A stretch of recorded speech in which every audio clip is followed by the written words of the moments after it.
Hello and welcome back. Today we're going to be reviewing the new ARC-170, and wow, just look at this ship. This is definitely something I've been wanting to have in my collection for a very long time. Something that looks amazing, something that LEGO has finally come out with after literally so many years. I think it was 2011 when the last ARC-170 came out, with a great lineup of minifigs too. 3 clone pilots. Let's dive right into it. Really quickly, looking at some quick details for this ship. It is set number 75402. The official title is the ARC-170 Starfighter. You can see this ship mainly, I would say, in the Clone Wars TV show, and there are quite a few appearances in Episode 3. Episode 3 is the only movie that we do see it in, though. But yeah, most of the time you're going to be seeing this in the Clone Wars.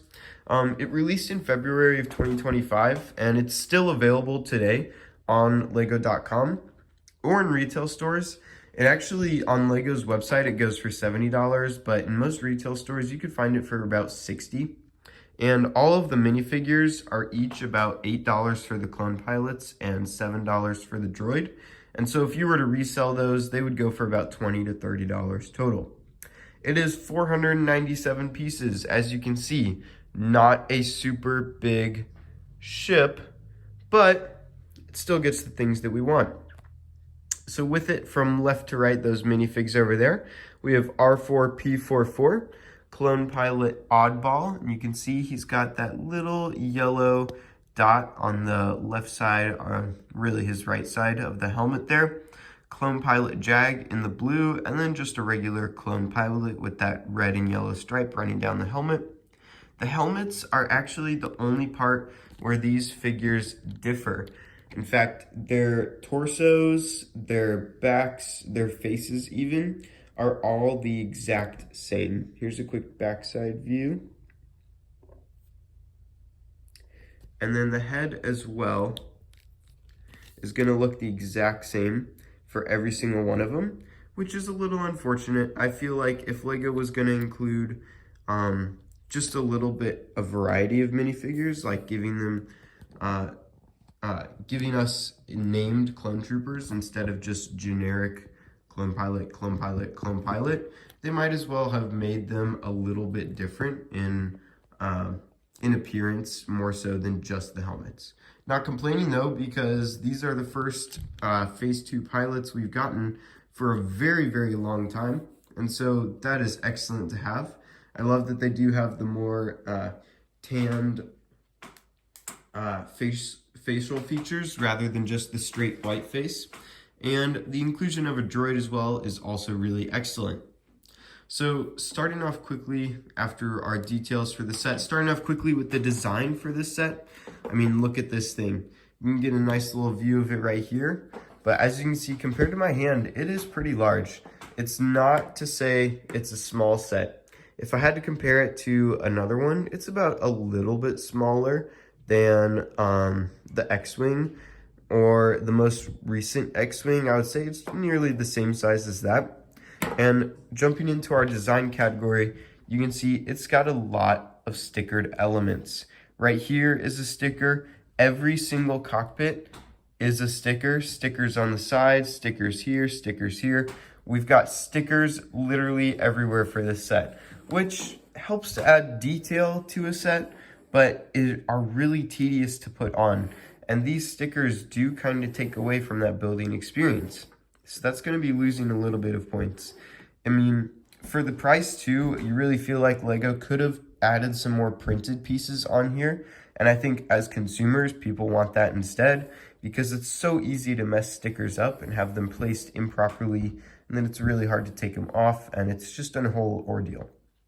As far as other design elements, you can kind of see we've got those engines in the back, which are a little bit exposed, but they look fine nonetheless. And then the massive engine part in the front looks good as far as it should be. It's proportional to how it actually looks in universe and canon. Some nice wing designs on either side. That white and red goes together really well, especially with that little bit of green. As far as the cannons on each side, They do look a little bit bulky. You can kind of see they go down quite a bit. The spring-loaded missiles, I really feel, add to that bulk just a little bit. If they could have incorporated that a little bit better, it would have been nice. Looking at it from top down though, it does actually look pretty hidden. Like you can just barely see this little spring launcher back there. Besides that though, it is a really, really bulky side cannons. Beyond that, there's pretty much nothing else to the design. And for those reasons, for the numerous stickers on that, and for one other major factor, is the overall size of this. So the 2011 ARC-170, when Lego gave us that ARC-170, you could clearly see a size difference from here. As you can kind of see, like the side cannons go to about right here, which is proportionate, but the 2011 one had side cannons that were almost to here and a nose that came way farther out. Overall, it was a much larger build for relatively the same price. And so because one, the size just isn't where it should be, and two, the tons and tons of stickered elements, as far as design, we're only going to be giving it a 6 out of 10. Everything else looks great though.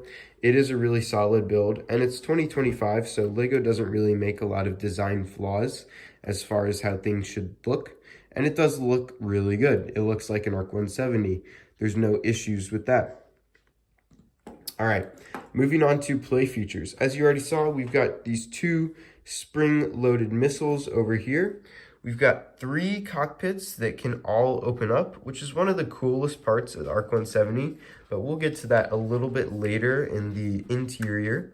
And on the back here, we've got these 2 turrets that you can move around. They're on ball joints, and pretend like the back person is actually firing them, which is another really cool feature. We kind of see these back turrets in a few other ships, like the Republic gunship, things like that. And those look really cool. Probably though, the biggest and most fun play feature of this is a similar function to the X-Wing and how the S-foils unfold. They have this little sliding bar right here, and pushing it inwards will lock those little wings up. Pushing it outwards will open those, and you can kind of see it's left outwards, but not so much that it's completely noticeable to the to just the average buyer. But looking at it, you can kind of see like it opens those up. It looks really cool. And so you can play and imagine that you're opening them up and closing them as needed. Really awesome play feature. And like I said, it's not the biggest set. It's not supposed to have a ton of play features. And what it does have is excellent. No problems with that. So as far as play features, it's going to be getting a 10 out of 10. All right. Now moving on to the interior. Now, as I said before, Lego uses a ton of stickered pieces on these cockpits. All of these are stickers, they're not printed, which these cockpit pieces are super hard. But looking at the interior, we get a really big space to fit a minifigure in every single one of them. And I can go ahead and show you with all of the minifigures in there. Because typically you'll have your droid in here, and so when these 2 are closed, it won't seem like there's as big of a gap because it's now filled by the droid's head. But you have a lot of space in each one for each minifigure. You actually have no printed piece right here, but it is supposed to act more like a control. I wish they did have a printed piece or even a stickered piece right here. That would have been nice, because you can see they have a printed one here and a printed piece here. But the cockpits all fit the minifigures nicely. Here's just a quick example.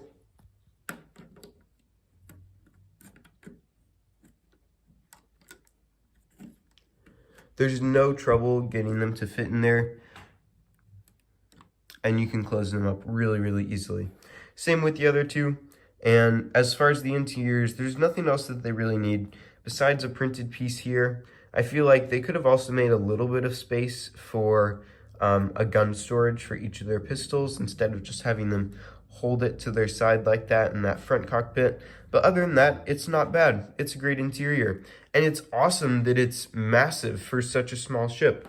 The interior probably takes up most of it, unlike the X-Wing where it's just one cockpit. And I think that's one of the cool things about the ARC-170. That's why it's going to be getting a 9 out of 10 today, because LEGO, like I said, did a really excellent job with that. And people really are going to look at this ship and be like, oh my gosh, wow, it came with 3 minifigs, 3 spaces for me to put pilots. That's so cool. And it is. That's one of the coolest things, like I said, about the ARC-170. And I think that's a big reason why people are going to be buying this set for their kids or for themselves, simply because it's really cool in that way. Okay, so like we saw earlier, we have the 4 minifigures. As far as design, as I said, these helmets are the unique parts about them, which, wow, LEGO did an awesome job with these helmets.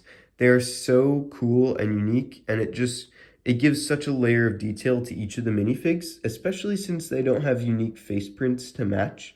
I feel like for at least the 2 unique pilots, they could have at least had different facial expressions or a more unique like face, or a different face for each of them instead of giving them the same printed face.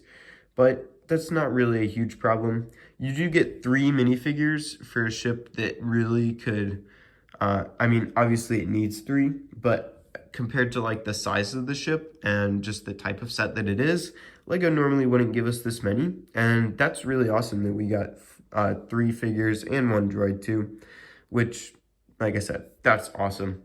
As far as minifigures, there's nothing really left to be desired. I mean, you get what you need, you don't get any more, and that's fine. If it had 1 more minifigure, maybe a clone technician would have been really awesome, or even just a regular Phase 2 trooper would have been a great addition to the set, just would have gone above and beyond. But there is not really a need to go for that. The minifigures do what they need to do, and for that reason, we're going to be getting a 10 out of 10 on minifigures. Lastly, the cost. And this one we already kind of talked about, and it is $70 for this 497 piece set. For quick reference, LEGO recently had the Imperial TIE Bomber, a very similar set with a very similar number of minifigs, except it had 635 pieces, I believe. And that set was $65. So it was $5 less for about 130 pieces more. Now, this is pretty typical for LEGO. They increase the price and decrease the quantity.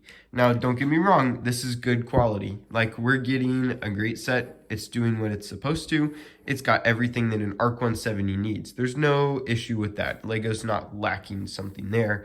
Instead, they're decreasing their size. Like I said, the 2011 ARC probably had the nose extended out to here and the side guns extended out to here. Not to mention the rear turrets were much larger. The turbines in the front were huge on the 2011 one, and it still came with 4 minifigures as well. And so for that reason, because the cost is still so high for not a bad set, but a much smaller set, which is, like I said, super typical of LEGO, especially in the more recent years, it's only going to be getting a 7 out of 10 cost-wise. Of course, I'm still going to buy it. Of course, I'm a LEGO fan, so I'm totally going to get that. But if you're a parent buying this for your kid, it's overpriced, to say the least. It's very, very overpriced. And the more LEGO sets that come out, the more LEGO sets are going to be overpriced. And that's just something that LEGO fans are going to have to accept. But hopefully with more videos like this, we can kind of see that, you know, people want more moderately priced sets that are reflective of what they're actually getting. If you kind of look at price per piece is a really good indicator sometimes of like how much you're getting for the price that it is. So if you were to compare like the price per piece for 497 pieces, you would see that this price per piece is abnormally higher than the usual for, let's just go back and say 2015 or 2016. But overall though, we're going to be looking at this. We got the 6, 10, 9, 10, 7, and that's going to give us a total score of 42 out of 50. Like I said, this set was awesome. I would not really recommend buying this set, especially if your kid is not extremely interested in Lego. It's a great set for sure, don't get me wrong. I think it's wonderful that it has 3 cockpits, and play features would definitely make it super, super desirable for any kids. If you're a collector, of course you should buy this set. This is the first ARC-170 we've gotten in like 7 years. And the unique figures too, each one of these being exclusive to the set, is completely worth it for any collector or anyone who's remotely interested in Star Wars.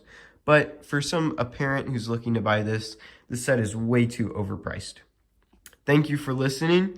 It's been really fun making these, and I would love to make some more. If you have any suggestions about what other sets I should review, just comment it. I've got pretty much any Lego set I could need, so let me know. I probably have the set you want to see reviewed, and I could totally do a review for it in the future. Thank you so much.